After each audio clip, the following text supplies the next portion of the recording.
त्यसो तपाईले आजबाट अनसन गर्दै हुनुहुन्छ अब दाइते बुम हल्का साइड लागिन्छ किनभने मैले आशा गरेको व्यक्ति नै आज राजीनामा दिनुभयो। मलाई यो राज्यले निराशा बनाएको थियो। केही न्याय पाउँछु कि भनेर सुदनजीसँग मैले धेरै आशा गरेको थिएँ, तर उहाँमाथि खुट्टा तान्ने काम भएर उहाँले नै आज राजीनामा दिनुभयो। मेरो स्वास्थ्य अवस्था पनि ठिक छैन। जोबाट आशा गरेको थिएँ त्यही व्यक्ति नै नभइसकेपछि पहिला त मलाई अन्यायमै पारेका व्यक्तिहरू छन्। अब मैले योभन्दा पनि कानुनी लडाईँ चाहिँ लड्नुपर्छ, बाहिरै बसेर आफू स्ट्रङ हुनुपर्छ भन्ने लाग्यो र उहाँहरूले पनि अनुरोध गर्नुभयो। सिडिओ साहब पनि आउनु भएको छ। अझ मानव अधिकारको अध्यक्ष नै हुनुहुन्छ इन्द्र हरियाल, जो मलाई 2 वर्षदेखिबाट मेरो अभिभावकको भूमिका खेलिरहनु भएको थियो र आज म जीवित छु।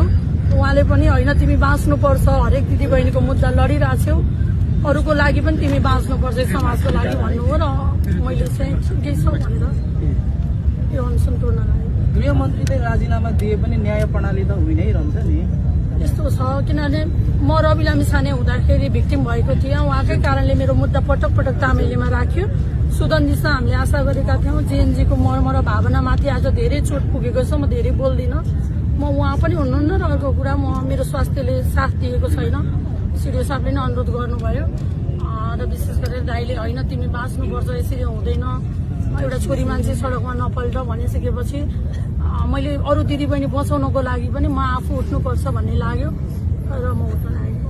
अब सडकबाट फरक तरिकाले तपाईँको आवाज उठ्छ है? होइन, सडकबाट जहाँबाट पनि कानुनी लडाईँ त मेरो जारी रहन्छ जहिले पनि, जबसम्म म जीवित रहन्छु। मेरो मात्रै होइन, हरेक पीडितहरू देख्न सक्नुहुन्छ यहाँ। आज मात्रै मलाई 5 जना पीडित भेट्न आउनुभयो। उहाँहरूको लागि पनि म स्ट्रङ बन्न जरुरी छ। त्यसैले